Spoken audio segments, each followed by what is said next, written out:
Welcome everybody to Virtual Veg Fest Day 2, brought to you by Tampa Bay Veg Fest, Central Florida Veg Fest, and Solutionary Species. For those of you that were able to join us last night for the webinar, welcome back. For those of you that are joining us today for the very first time, we want to welcome you and thank you guys so much for joining us today.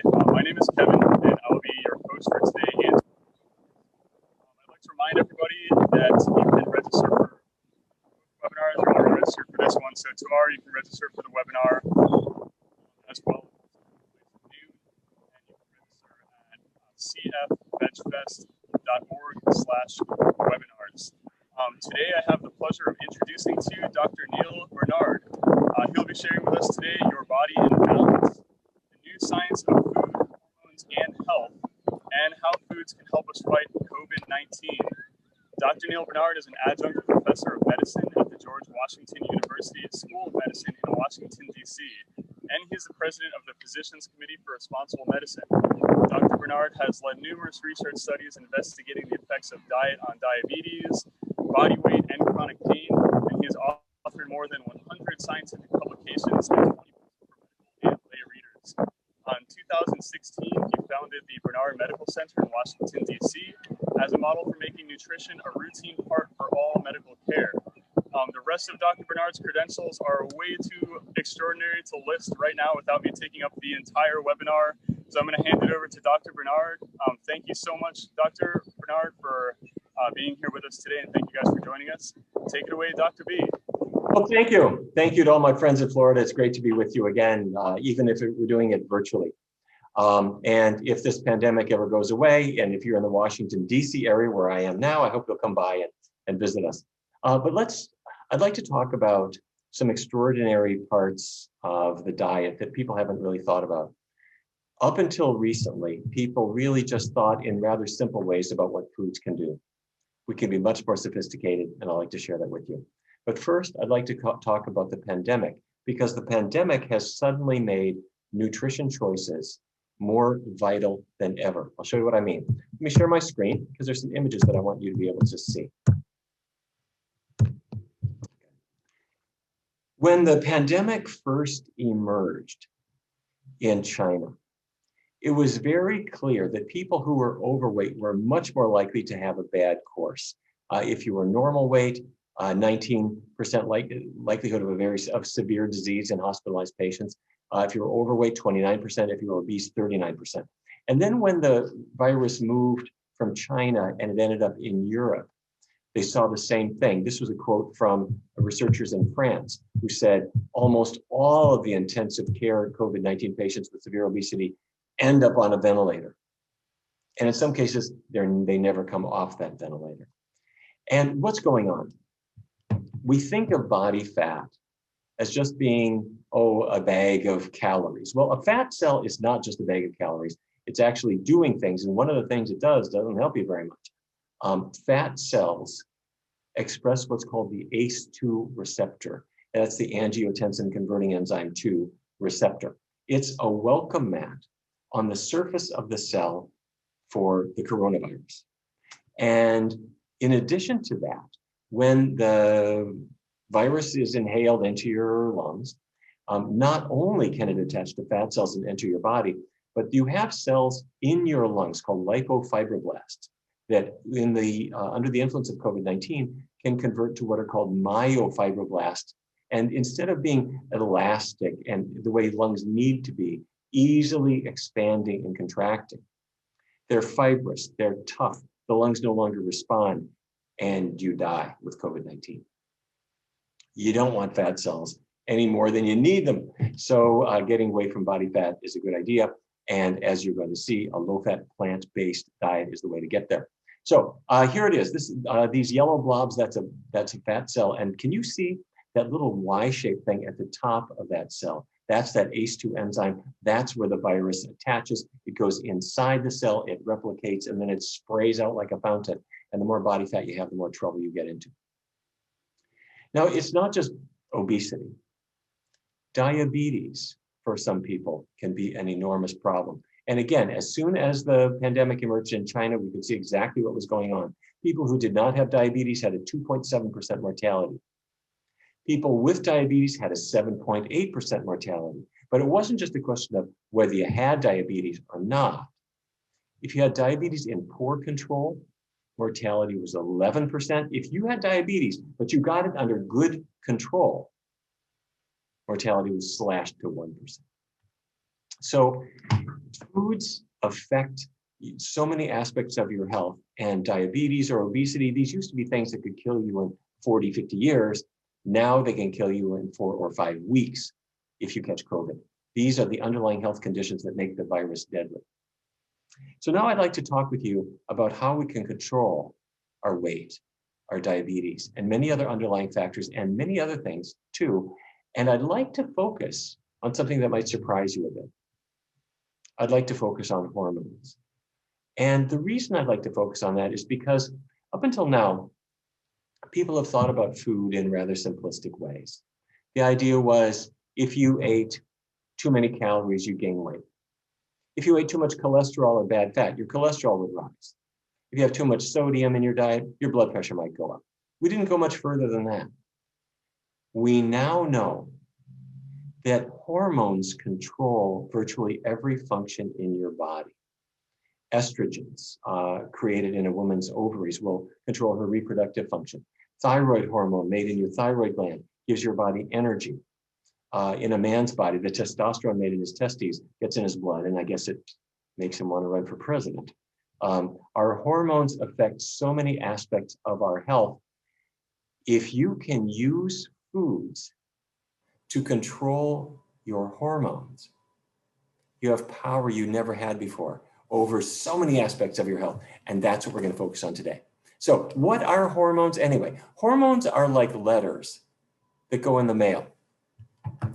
A hormone starts in one place in your body, like insulin. The insulin hormone is made in the pancreas, and it goes in the blood to the muscle cells and the liver cells. So hormones start out in one place, they go to another place, and they deliver information, just like a letter going from the post office to your house. Okay, but you can have what I call hormone haywire, where things don't go right. Why? Because you don't have enough hormones. You're not making enough. You're not getting enough letters. Things aren't working out. Or the opposite can happen. You've got too many letters. You can't handle it. Either way, if you don't have enough or you have too much, that's hormone haywire. You need to get your body in balance. Balance is the key word. Okay, let's start with insulin. As I mentioned, insulin goes from the pancreas to the muscle and liver cells of the body to let glucose inside. And when it doesn't function correctly, you end up with type 2 diabetes. And we learned a long time ago that diabetes doesn't hit every group in the same way. One of the biggest issues is body weight and the kind of diet that you follow. Back in 2009, the Adventist Health Study 2 studied almost 61,000 people, and it shared these data. This is body mass index. Are you familiar with BMI? It's your weight, but it's adjusted for how tall you are. And a healthy BMI is anything below 25. So the Adventists were separated into 5 groups. The first group, represented by the red bar, were meat eaters, or what we might call non-vegetarians. And their body mass index was not below 25, it was 28.8. Your average meat-eating adult is overweight. Then the next bar, those are semi-vegetarians. They eat less meat, but they're still eating meat, but less than once a week. They're a little thinner, but not much. The tan bar in the middle, pesco-vegetarians. What's that? What's pesco? Okay, fish, but no other meat. The green bar is lacto-ovo-vegetarians, lacto for milk, ovo for eggs. Skinnier still, but still in the overweight range. But the only group that was right in the healthy weight range was that blue bar, and those are people following a vegan diet. Now, vegan does not mean that you are from the planet Vegas. A vegan diet just means you're not consuming animal products at all. They're the only group in the healthy weight range. But the reason that the American Diabetes Association published these findings was not because of weight. It was because of diabetes. And diabetes is common in meat eaters. It's rare in vegans. So we wanted to look at this in more detail.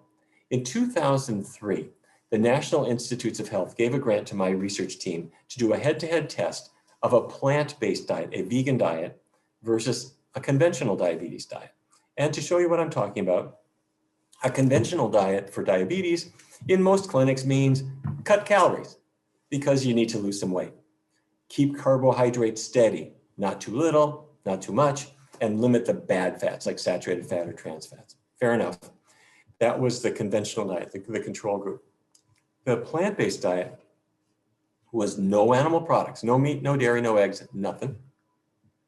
Minimizing oils, so we're not eating a lot of fried stuff, and using low glycemic index foods. And what I mean by that is white bread will make your blood sugar rise pretty quickly. That's high glycemic index. Rye bread causes your blood sugar to rise more gradually. That's lower glycemic index. So this isn't low carb at all. There's a lot of carbohydrate, but it's healthy carbohydrate and it's low glycemic index. All right. So to cut to the chase, the test that we use to see how blood sugar is controlled is called A1C or hemoglobin A1C. And hemoglobin A1C should be below about 7 if you have diabetes. And our participants started off right around 8. The red line here is people on the conventional diet. They started out at 7.88 and they dropped to 7.50 over 22 weeks. All right, that's pretty good. That's a drop of almost 0.4 absolute percentage points. Pretty good. The blue line are the vegans. They started out, or they arrived at the study before they were vegan, 8.07, and they dropped to 6.84. They dropped by more than 1.2 absolute percentage points. That is a huge drop. If you had an oral medication that did that, that is the best diabetes medication ever. And this, they did it just with the diet change. No changes in exercise, no changes in medicine, nothing. Okay, let me put a personal face on this. This is Vance. Vance joined the study. He was randomly assigned to the vegan diet. And very early on, he said to me something that I found interesting. He said, this is the easiest diabetes diet you could ever be on. And that surprised me because people think of diabetes diets as difficult, or they think of a vegan diet as difficult. And what he said to me was prior diets that he'd done in the past were difficult. He had to count carbohydrate grams. He had to limit his calories, and you go to bed hungry every night. But a vegan diet didn't make him do any of that stuff. A vegan diet just meant instead of meat sauce on your spaghetti, you put tomato sauce on your spaghetti. Instead of the meat chili, you have the bean chili. Instead of the meat taco, you have the bean burrito. How hard is that? You don't have to count calories, don't have to count carbs, you don't have to count anything, and you're never hungry. Easy. After a year, he'd lost 60 pounds. He stopped his diabetes medications. His hemoglobin A1C, which started out at 9.5, dropped to 5.3, which happens to be normal. In other words, after after a year on this diet, Vance did not have diagnosable diabetes anymore. And when we first discovered that, this was almost 20 years ago, that was extremely controversial to say that diabetes could actually go away. Now, don't get me wrong. Velveeta is waiting right around the corner. And if you eat unhealthy foods, the diabetes could theoretically come back. But when you follow a low-fat vegan diet, we see this in so many cases where people's diabetes improves, they reduce their medication use. In some cases, they get rid of the disease for all intents and purposes completely. By the way, his erectile dysfunction went away too. We want to make sure I asked you that, or that I told you about that. All right, so a healthy diet: fruits, grains, vegetables, legumes. What are legumes? Anybody? Legumes, beans, peas, lentils, foods that grow in a pot. Exactly. And you should supplement vitamin B12. You need it for healthy nerves, healthy blood. You'll find B12 supplements at any drugstore, any health food store. It's very important. Okay, so I want to show you the cause of type 2 diabetes. And if you are checking your email or your messages or something like that, let me ask you to come back to my presentation right now. And I'd like to ask you to pay really close attention to what I'm going to tell you. I'm going to show you the cause of type 2 diabetes. Everyone gets this wrong. Your doctor probably gets this wrong. Let me share with you what science has found. This oval that you see, this purple colored oval, that's a muscle cell.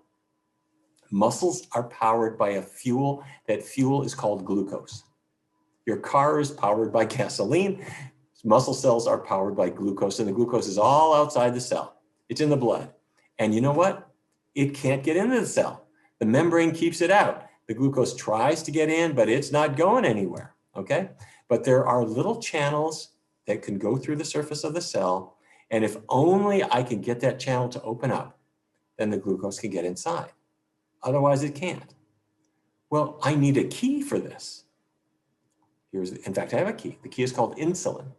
Okay, insulin, we already talked about that. It's made in the pancreas, it goes in the blood, and it attaches to a receptor on the surface of a cell. And when the insulin key attaches to that receptor, just like a key in a lock, it signals these channels to open up, and now glucose can come in. Okay, you with me so far? This is very important. All right, so I need the insulin to let the glucose into the cell. What could ever go wrong? Here's what goes wrong. What goes wrong is that your dinner looks like, oh wait, I'm sorry. Your dinner looks like that. Your lunch looks like that. Your breakfast looks like that. And you're eating a lot of fatty stuff. Yes, is there fat in chickens? Is there fat in salmon? All kinds of it. There's a lot of it. And that fat that went down your esophagus ended up in your cells. The fat builds up inside the cells. And when that fat builds up inside the cells, insulin no longer works normally. That fat is referred to as intramyocellular lipid. It just means fat inside muscle cells. And it stops the key from working. The key still attaches to the receptor, but like a key that's in a jammed up lock, it does not open. You with me? So I ate a lot of fatty foods. The fat got into my muscle cells. My insulin can't work effectively. And now the glucose stays in the blood and my blood sugar rises. And then we have the naive idea that sugar was the problem. Sugar was not the problem. Normally that sugar should get into the cell with the help of insulin. But when the cells are filled with fat, the sugar can't get inside anymore. What's the answer? The answer is a vegan diet.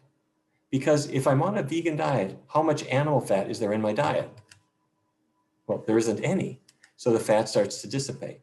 And if I keep oils low too, the fats start to go away. And when the fat goes away, the fat comes out of your cell, the insulin key can work again, and now the glucose can enter the cell, and everybody is happy. You with me? So the problem all along was the fat buildup inside the muscle cells. It also happens in the liver. The fat builds up, causes insulin resistance. That leads to type 2 diabetes. And the answer to diabetes is a low-fat, completely plant-based diet that's a vegan diet. Okay, good. Let's shift gears. We've talked about insulin. That's an important hormone. And let's talk about some other hormones. I want to talk about sex hormones, estrogens, testosterone.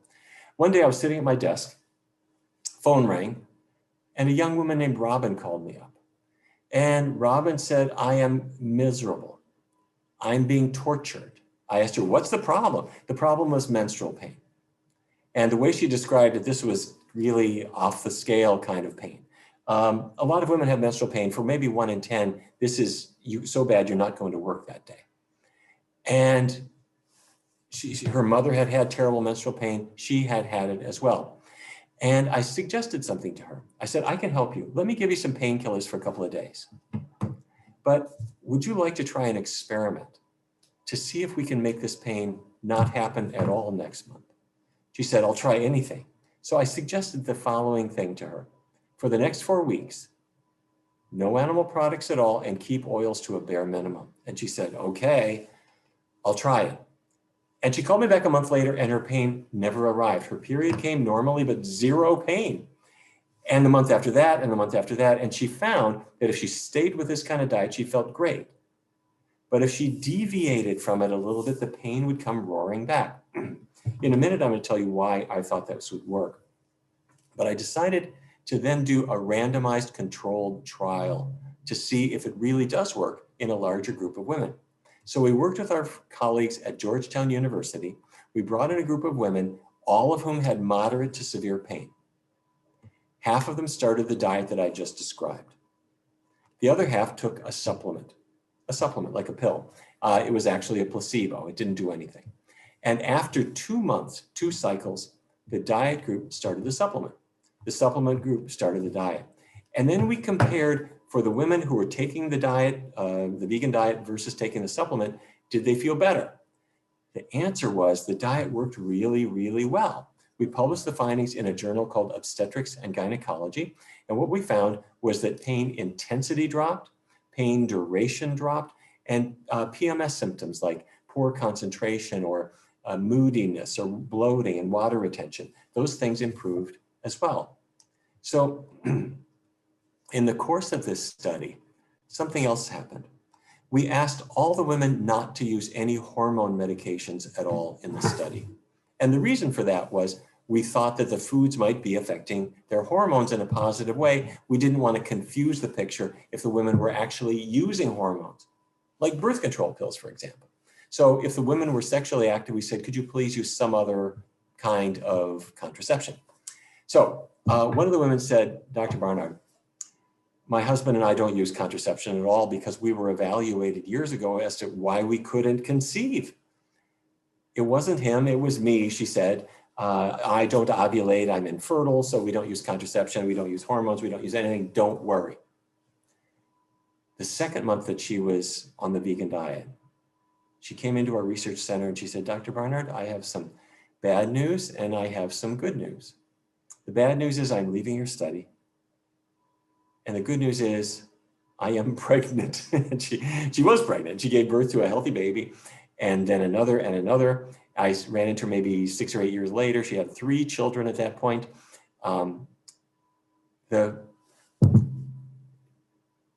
Vance earlier had a diagnosis of type 2 diabetes. Robin had a diagnosis of dysmenorrhea, menstrual pain. This young woman had a diagnosis of infertility. Take your number 2 lead pencil, turn it around and use the eraser to erase those diagnoses. What Vance had, what Robin had, what this young woman had was a body that was out of balance.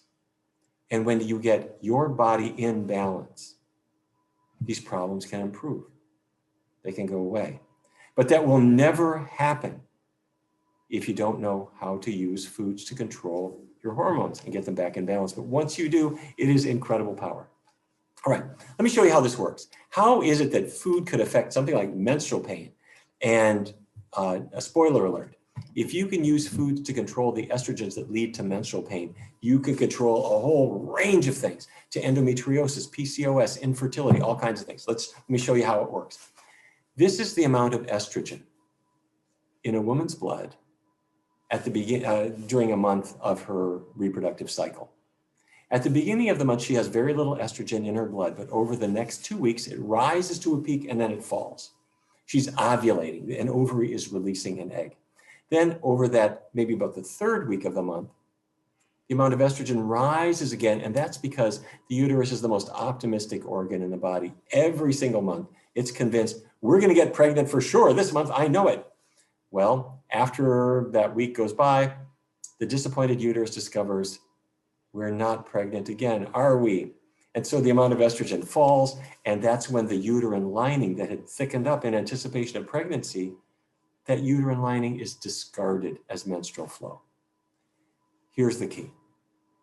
All the amount of estrogen in your blood from day by day can be changed. It can be higher, that leads to more thickening of the endometrial lining, more pain at the end of the month, or it can be lower, leading to less pain. Let me show you what I'm talking about. This is the uterus, and that pink inner lining is the endometrium, the endometrial layer. Off to the sides, you see the ovaries connected by the fallopian tubes. Every month, that inner lining, that endometrial layer, it thickens up in anticipation of pregnancy. But what if you have too much estrogen in your blood? If you got too much of that hormone in your blood, that endometrial lining can thicken up too much. And when it does, it produces chemicals called prostaglandins that cause pain. And when Robin called me up and said, I can't get out of bed, I feel terrible one day every month, I'm really hurting so much I can't function, I started thinking, I'll bet that this is too much estrogen, leading to too much thickening of your endometrium, leading to too much production of those painful prostaglandins, and that's why you hurt, and let's use foods to conquer the estrogens. This was my educated guess. I hoped it would work, and I knew it would be safe. Well, could this really be true? Can foods control estrogens? You bet. And to cut to the chase, fiber reduces estrogens. Fat increases estrogens. I'll walk you through both, okay, real quick. Fiber is plant roughage in fruits and vegetables and beans and whole grains, that kind of stuff. And fat means fat. Back in 1994 at Tufts University, researchers did some really cool research. They brought in 48 premenopausal women. They lived in the hospital ward, the research ward, and they were fed a variety of different kinds of meals. And in some cases, the meals were lower fat. They cut the fat from 40% down to about 20%. In other cases, they boosted fiber from 12 up to 40 grams a day. They did one or the other or both. And what they found really quickly was that just reducing the fat reduced estrogens. Estradiol, estrone, free estradiol, estrone sulfate, they all went down. If you just increase fiber, does the same thing.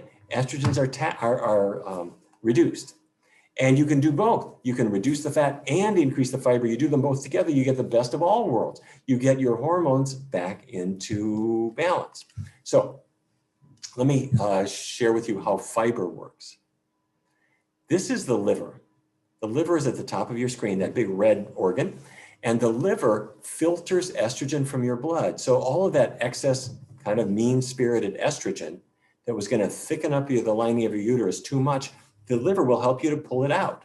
It'll remove it from the blood, and it sends it down that green bile duct into the intestinal tract. And there it goes through the small intestine, then through the large intestine, and it goes right literally down the toilet. You're getting rid of unwanted excess estrogen. Great. But this whole process requires one thing.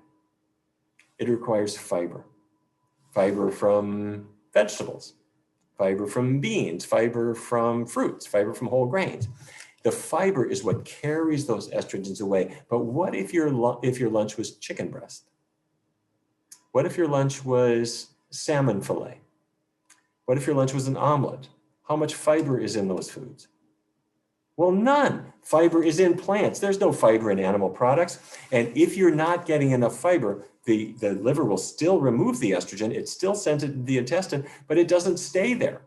If there's no fiber to hold the estrogens in your intestine, it goes back into your blood circulation. It goes back into the bloodstream, and it circulates, and it ends up eventually back to the liver. And it keeps cycling around and around and around in what's called enterohepatic circulation. Entero means intestine, and hepatic means liver, like hepatitis.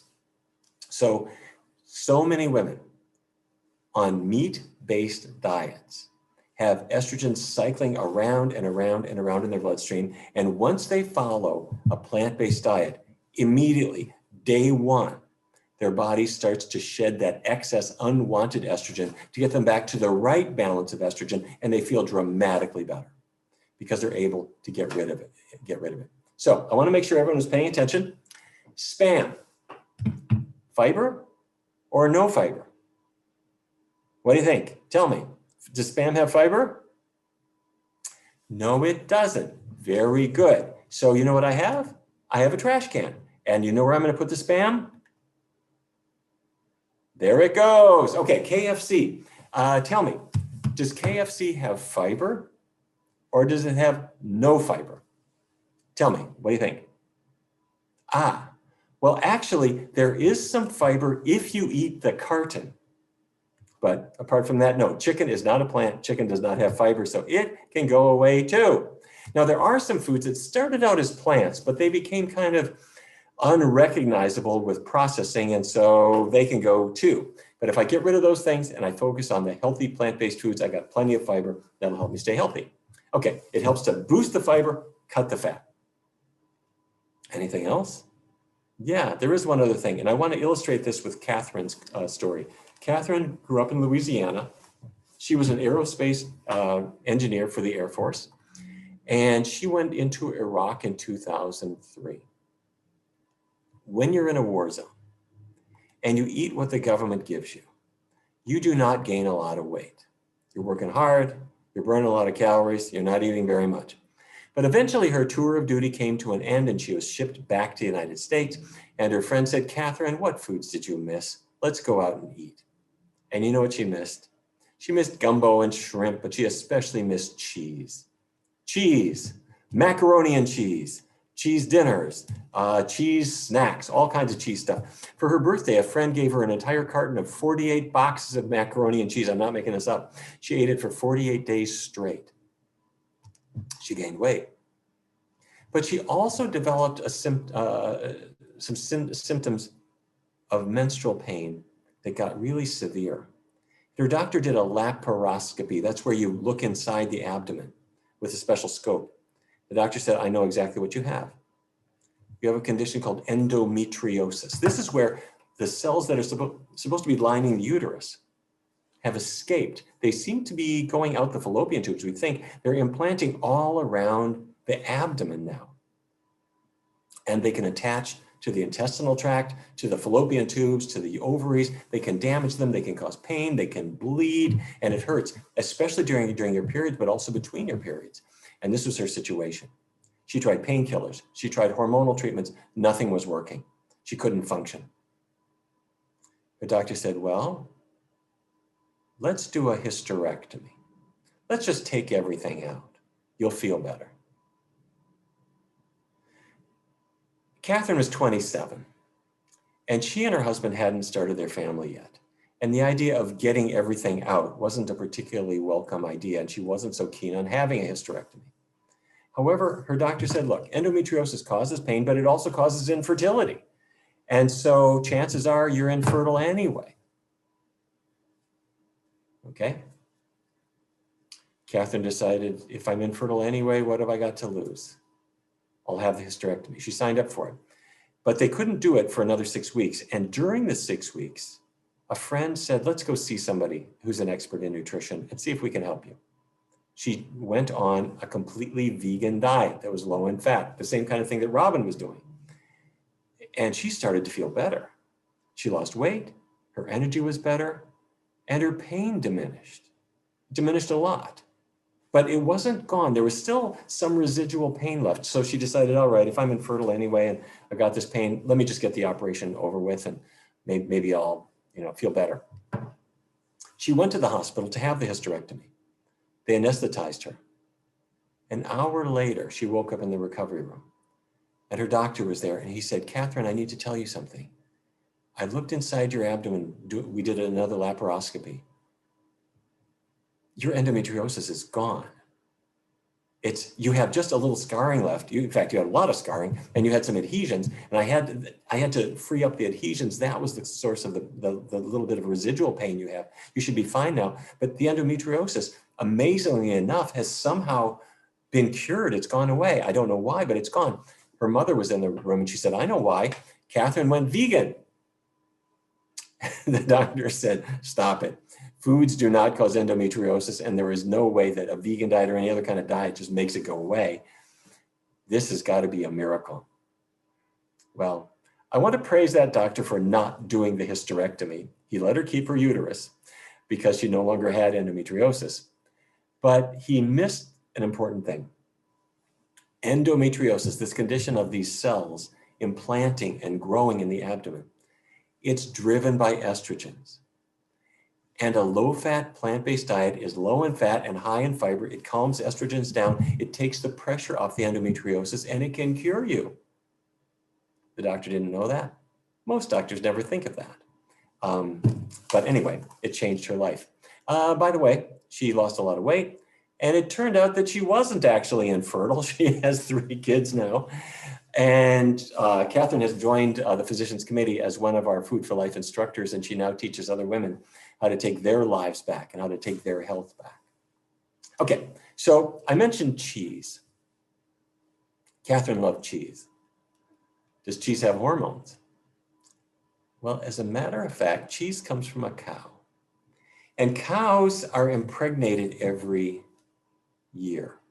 It's not a very delicate procedure. It's done by a farmhand taking his left hand and jamming it into her rectum. And if you jam your hand into a cow's rectum up to about your elbow, through the rectal wall, you can feel the uterus and you grab a hold of it. And then with your right hand, you jam in what looks like a knitting needle through her cervix and you inject semen you took from a bull. The cows will not object because they are chained by the neck and they got no choice. They're impregnated that day, whether they want to be or not. And gestation in the cow is about 9 months. At the end of that nine months, as you know, their calves that they have are all taken away from them.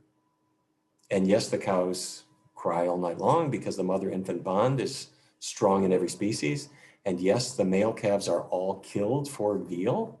And yes, the female calves are raised in isolation, and they are given not their mother's milk, they're given a milk replacer until they are old enough to have a farmhand's hand up their backside. And although cows in nature live to be about age 20, on dairy farms, they live to be about age 4 because they're not producing quite as much milk as they did when they were 2 or 3. And so dairies all send them to slaughter by about age 4. And at that age, they can replace them with their daughter and they can impregnate their daughter and take their daughter's kids away. And every glass of milk, every bowl of ice cream, every slice of cheese you ever ate came from this rather creepy system of impregnating animals, taking their offspring away, using their milk to make foods that we can have while and the animals suffer. And of course, they all die. They all die. Even in India. Yes, India makes a pretense of compassion for animals. And yet, India is the biggest meat exporter in the world. If you're consuming meat products, obviously that's cruel, but if you're consuming dairy products, it's part of a meat industry too. All right, I hope I've cheered you up. The point is that cows are milked during their pregnancy and they're pregnant every single year. They're impregnated annually. When cows are pregnant, they produce a lot of estrogens and a lot of progesterone, and it gets into the cow's milk. And when milk is turned into cheese, the estrogens go along with the fat. So there is no such thing as hormone-free milk.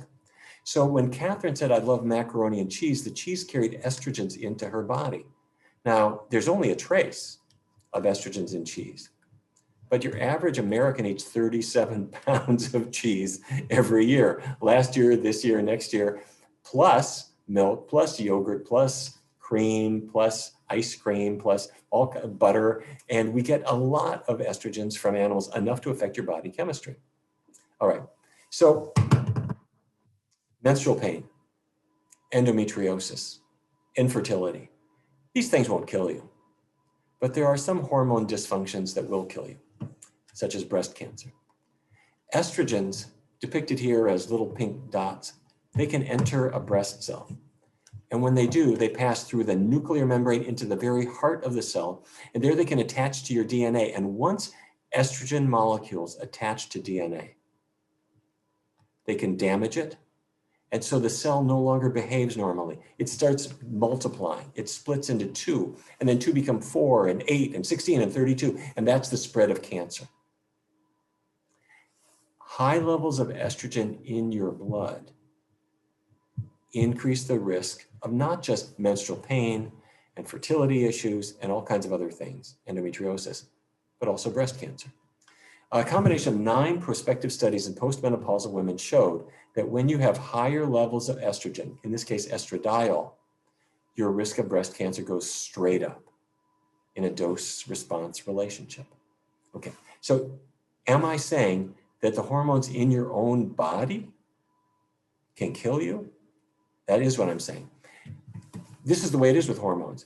The insulin hormone is something that if you don't have any, if you have too much, either way, it will kill you.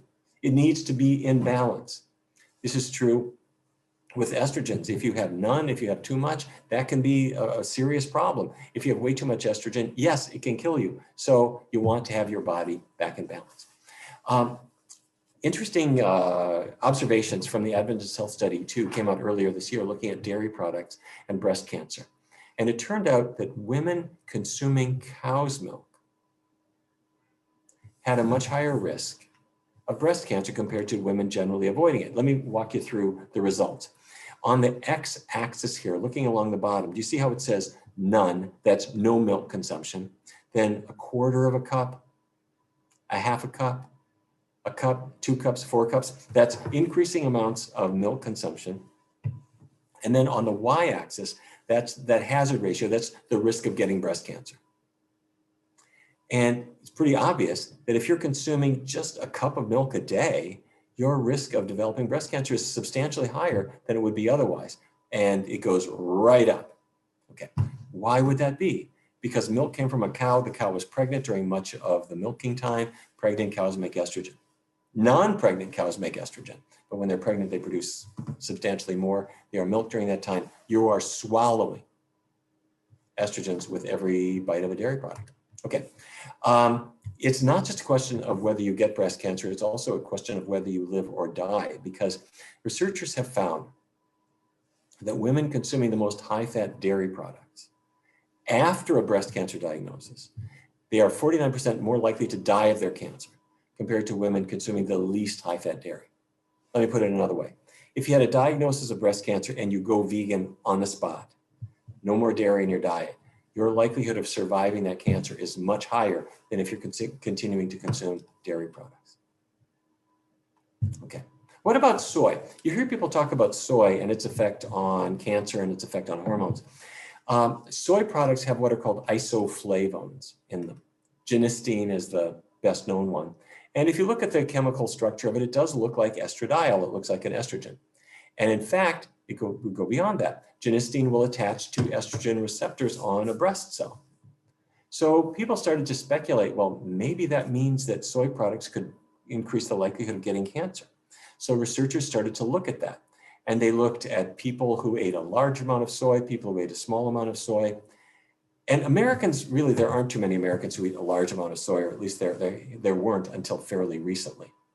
So researchers have focused on Asians or Asian American women who are consuming tofu and soy milk and miso and tempeh, and they compared those consuming the most with those consuming the least. And what they found was amazing. Back in 2004, 8 studies had been done in Asians and Asian Americans, and those consuming the most soy had a 29% lower risk of getting breast cancer compared to those who didn't consume much soy. In other words, the soy products reduced cancer risk. Soy products seem to prevent cancer to a degree.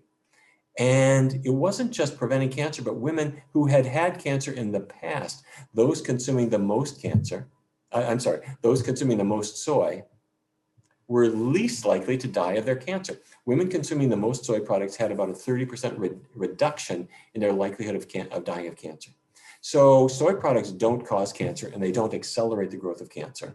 They do just the opposite.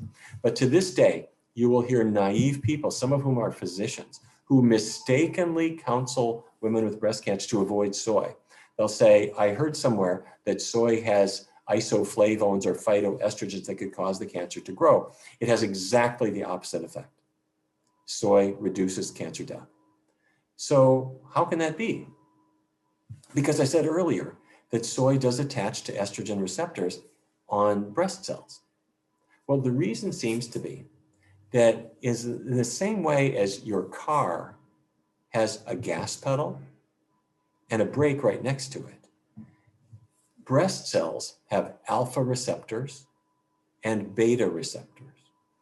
And soy products attach to the beta receptor. Think of it as the brake. Soy products put the brake on cancer. Now, you don't have to have soy. If you don't like soy milk, you can skip it, but it doesn't cause cancer. It does just the opposite. But by the way, it does the same for men.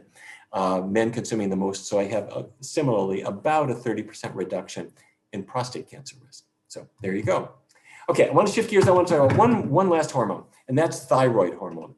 Your thyroid is at the base of your neck. It makes thyroid hormone, and that gives you energy, okay? In the same way as the insulin hormone regulates your blood sugar and estrogens regulate reproduction, your thyroid hormone regulates energy. And it's important. If you don't have enough thyroid hormone, you feel crummy. If you are hypothyroid, thyroid gland is not making the hormone, you feel weak. You're sensitive to cold, you're constipated, you're gaining weight. It's like your body is just shutting off. The opposite can happen. If the thyroid gland is making too much of the hormone, that's called hyperthyroidism. And you're usually losing weight. Once in a while, people have this paradoxical weight gain, but your body is revved up. You're nervous, you're irritable, you feel hot, you can't sleep, your skin and hair don't seem right. Either way, you're not in balance. So what do foods have to do with your thyroid? Well, first one's pretty easy. This is thyroid hormone, thyroxine, T4. You see those purple big blobs there? That's iodine. If your thyroid doesn't have any iodine, it can't make thyroid hormone. Well, in 1924, the Morton Company started marketing iodized salt, the blue canister with a little girl in the umbrella. Yep. And just about overnight, America was getting all the iodine it needed, and there wasn't really much hypothyroidism. However, we are modern Americans today, aren't we? So we have sea salt or kosher salt or Himalayan salt, and they're not iodized unless it's specifically marked on the label. And so as time goes on, you stand on the scale, you've gained another pound, you're feeling sluggish, you're feeling rotten, your hair doesn't look right, and your doctor says, let me check your thyroid. The doctor does a blood test and comes back and says, this is amazing, you are low in thyroid. What could be wrong? What could be wrong is you're not getting any iodine. Now, it's an easy thing to fix, but you have to know where to find it. If you're getting even about a third of a teaspoon of iodized salt per day, you're going a long way toward getting the 150 micrograms of iodine that you need. Now, the dairy industry will jump in and say, dairy products have iodine in them, and it's sort of true. Cows don't actually make iodine at all. Some of them are fed iodine supplements, and the other thing's kind of creepy. The cow's udder gets caked with milk or mud or feces. And so before they're milked, they have to be disinfected. And they're disinfected with an iodine-containing disinfectant. And when you drink a glass, I know this sounds gross, but it's true. When you drink a glass of milk, there is disinfectant in it that it just got there as kind of a mistake, but it's there, and it brings substantial amounts of iodine into the milk. And so they'll advertise that as some kind of advantage, but I guess it depends on how you feel about drinking disinfectant. But let me share with you, frankly, my favorite source, and that's sea vegetables. Yeah, that's right. When I was growing up in Fargo, North Dakota, I didn't know anything about this, but I have learned that when you go to a sushi bar and you don't have the fish sushi, you have the cucumber roll or the asparagus roll or the sweet potato roll, that nori seaweed that it's wrapped in is a great source of iodine. And that's true for all seaweeds, the wakame that's in your miso soup or the arame on your salad. They're really rich in super healthy iodine. Okay, that's super, great. Now, you can take iodized salt, you can have sea vegetables, or if you want to, you can even just take a supplement. Don't overdo it. The amount your body needs is 150, that's 150 micrograms of iodine per day. Don't go over that amount. Too much is not better, okay? But the biggest reason why people are low in thyroid in America is not because they're low in iodine. It's because of antibodies, and doctors can test for these things. And antibodies are they're like torpedoes that are made in your white blood cells. Antibodies are made in the white blood cells to attack viruses, just like a torpedo. And unfortunately, some people have antibodies forming inside their body. They're attacking their thyroid gland and they're shutting it down. And so they end up low in thyroid. That's called Hashimoto's thyroiditis. Other people have antibodies attacking the thyroid regulatory machinery. They're hyperthyroid. That's called Graves' disease. So what could cause that? Well, could foods do something about this? The Adventist Health Study brought us some information there too. Almost 66,000 people were tested. And it turned out that vegans had the least risk of hypothyroidism. And who had the most risk? Lacto-ovo-vegetarians. When it came to hyperthyroidism, vegans once again had the least. The people who had the most, omnivores, people eating meat and dairy and eggs. Why? Because if you are on an omnivorous diet, you are getting exposed to some proteins that vegans never ingest. Meat protein, egg protein, dairy protein. And dairy proteins might be the worst here, people are speculating, because they can, for some people, trigger the production of antibodies in your blood. And those antibodies were formed because your white blood cells kind of thought that that invading dairy protein might have been a virus. And it makes antibodies to it.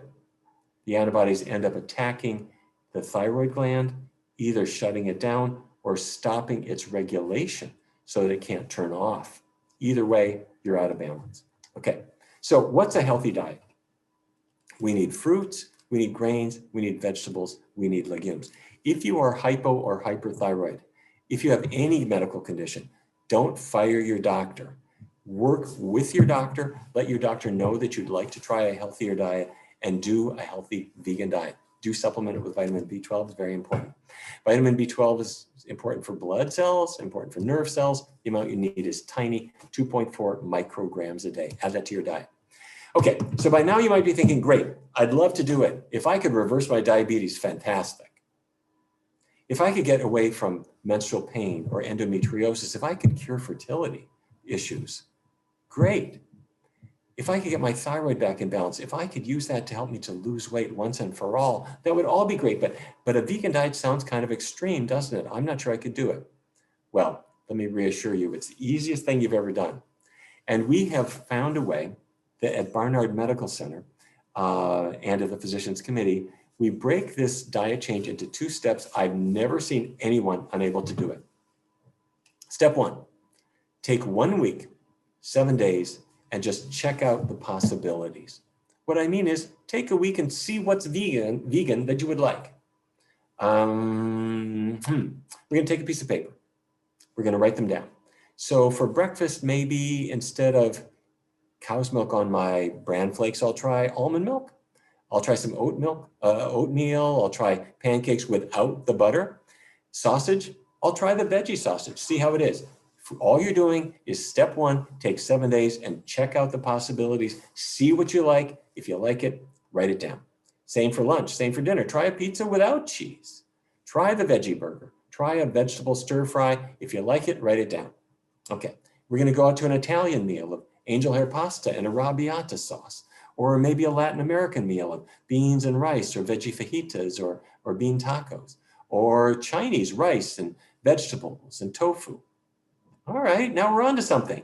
Let's go back to the sushi bar and have the vegetarian sushi, the edamame, the seaweed salads, the miso soup. Fast food is not necessarily the pinnacle of culinary art, but Subway and Taco Bell and just about every other place has something vegan that you can eat. So I'm taking 7 days and I've checked out the possibilities, and after a week, I've got a lot of ideas. I've written them down. Great, you're now ready for step 2. Step 2 is do a 3-week test drive. All vegan, all the time, for 3 weeks. That's easy now because it's only 3 weeks, and frankly, I can do anything for 3 weeks. But also, what you discover is that you've already written down the foods, you've already got them on your shelf, you've been trying them out. It's so simple and easy. So after 3 weeks, 2 things will have happened. First, you are physically healthier. You're losing weight, your energy's back, you're feeling really good. But the other thing that happens is your attitude about foods is changing also. You find that you really didn't miss that fried chicken anymore. You kind of like what you're doing. So keep going. You don't have to give up your skepticism. You just have to try it and see. Okay? Let me share with you some other resources. Kickstart your health with our app. It's called the 21-Day Vegan Kickstart. It's free. Go into the App Store or wherever you get your apps, on your iPhone, on your Android. You will get from this app, the 21-Day Vegan Kickstart, you'll get menus and recipes and cooking videos. You can get it in English. You can get it in Spanish if you want. This is my book, Your Body in Balance. And when I am excited about something and I think it can give people power, that's kind of what makes me pull a book together. And let me tell you about this one. We're going to start out with sex hormones, and we're going to talk about fertility and cramps and hormone-related cancers and polycystic ovaries and menopause. And if hot flashes are driving you crazy, please read the menopause chapter. We have also information on sexual function and all the things that bug women at the time of menopause. We can help you. Part 2, we're going to focus on metabolic issues, whether it's diabetes or erectile dysfunction or thyroid issues or even how foods affect your mood. It's amazing to see what you can do. Part 3, I'll show you how to adopt a healthy diet. We'll talk about environmental chemicals that might sneak into your foods because we want to be attentive to that too. We have menus, We have recipes. The recipes were all done by Lindsay S. Nixon, who many of you know. She's the best recipe developer, just incredible foods, quick, easy to make. And when Lindsay sent me the recipes, she also wanted to let me know that not only were they quick and easy and frankly delicious, but this way of eating cured her pain too. So there you have it. The old approach was, well, I eat the wrong foods, I get overweight, or my cholesterol or diabetes get out of whack. The new approach says, use foods to have power over your hormones. And when you can control your hormones, you have power over so many aspects of life. It's amazing, the benefits that you can achieve. So the one thing that I have to ask you is to work with me on something. I hope you found this information valuable, but the people who need this information the most are not in this room. They're not hearing about this. They're not on this call. They don't know what we're talking about because they're 14 years old. The people who need this information the most are gaining weight in their late teens. They're having fertility issues in their 20s. They get diabetes in their 40s. They're having all kinds of problems that they never thought could be addressed by food. But if we learn about it, if we connect with our loved ones and people that we know, and we share information with them, then the information isn't just dying with us. We're spreading it throughout the world. That's the key. And let me ask you to take a megaphone and be as loud as you possibly can. And that megaphone, frankly, these days is social media. Email your friends, put it on your Facebook, on your Instagram, wherever you're going, let the people know, because you will never know whose lives you will change. But I guarantee you, if you share this information with other people, you'll reach people far and wide. The last thing I just want to mention, if you're in Florida, our medical center recently obtained licenses for our doctors in the state of Florida. We have a center here called Barnard Medical Center. And during the pandemic, we dramatically increased our telemedicine. If you would like to talk to a plant-based doctor, nurse practitioner, dietitian, we'd be glad to talk to you. Go to our website, barnardmedical.org. We take all common insurances. We are a nonprofit. All the caregivers know all about plant-based diets as well as regular health issues. They'd be glad to help you. Let me stop my screen share, and if there are some questions, I'd be glad to take them.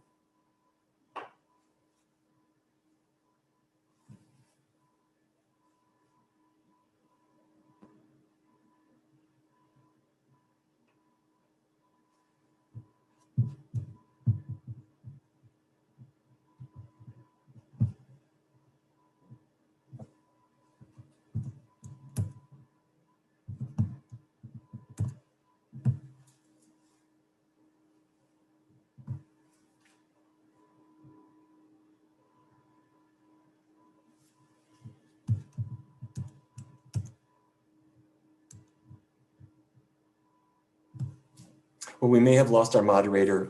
Let me invite you, if you found this interesting, visit our website. It's pcrm.org. There's plenty of information there, and we'd love to talk with you. All right, I just wanted to give people a moment to ask a question in the chat room if they wanted to, and we can go ahead and answer those. Dr. Neal Barnard, thank you so much for your time today, and thank you for joining. That was really a wonderful presentation. I certainly learned a lot. I hope all of the attendees did as well. Just to repeat it, because I always refer people to pcrm.org. It's the Physicians Committee for Responsible Medicine. It's probably one of the best sources that you can recommend to anyone for nutrition advice. Make sure you share it with friends and family. It certainly has helped myself quite a bit. The webinar tomorrow is also going to be at 12 p.m. noon, and you can register for it at cfvegfest.org/webinars, and also at the Tampa Bay VegFest website as well. And I see some other questions here, so I'll hand it back to you to answer some questions. Okay, let's see. So I see a question about B12. Besides B12, are there other vitamins that I recommend taking? Do you mind? I'll just jump in. Yeah, go for it. Okay. Absolutely. Okay, very good. Yeah, there are a couple of things. And let me share the general rules because these apply to adults. They also apply to kids. You need 4 food groups: vegetables, fruits, whole grains, and beans. That's kind of what, those are the staples of life. You should take vitamin B12. Take the smallest one you can find. The recommended daily allowance is 2.4 micrograms. The stores sell 100 micrograms, 200 micrograms, 500. Probably the smallest one you'll see in a store might be 200 or 500. That's okay. If you go over about 1,000 or something like that, you can maybe take that every other day. The second supplement you probably don't need in Florida, vitamin D. Vitamin D comes from the sunlight on your skin. And if you are getting regular sunlight, like 20 minutes a day on your face and arms, you're probably getting the vitamin D that you need. But if you're indoors all the time, or if you're using a sunscreen, then you're blocking the vitamin D production, and you should take a supplement. Most doctors nowadays would say about 2,000 international units. If you are getting seaweed on a normal basis, or you're having iodized salt, you don't really need iodine. If you are avoiding all that stuff, you might need to take an iodine supplement. And by the way, this is true. The things I've just described relate not just to vegans, but meat eaters. Meat eaters often run low in B12, especially if they have diabetes and are on metformin or on an acid blocker. They're often low in vitamin D. They can run low in iodine. So this is kind of good advice for everybody. But the real essentials, if you're vegan, vitamin B12, that's the one you really need. The rest of these are a little bit more optional depending on your situation. And the question is, somebody's asking, have we had patients with COVID-19? We have not. And if what you're asking is, do vegans get COVID-19? We're all learning together about this virus. And I am quite sure, I would think, that a vegan could contract COVID-19 just like you can get anything. But I would hypothesize, my guess is that because obesity and diabetes and hypertension make COVID worse, and because vegans have a lower risk of these conditions, that a vegan would probably have a better course of the disease. But don't test this. Wear your mask, wash your hands, use social distancing, because if you don't, if you don't contract the virus, that's the best thing. What can a man do about low testosterone levels? Be cautious about this, because doctors are so keen on using what has become a made-up diagnosis. It's called low T. This is something invented by people who want to sell you something. And you may actually not have low testosterone levels at all. Get checked by your doctor and see. Lots of guys go to the doctor and they say they're having trouble with sexual performance, or their energy is not so hot. And the doctor says, let me try some testosterone. Before you do that, you might try a low-fat vegan diet. A low-fat vegan diet has no cholesterol and no animal fat. That allows narrowed arteries to reopen again.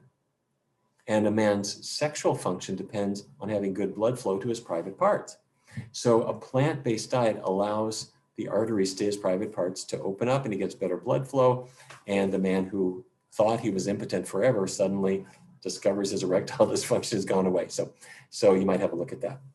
Let's see.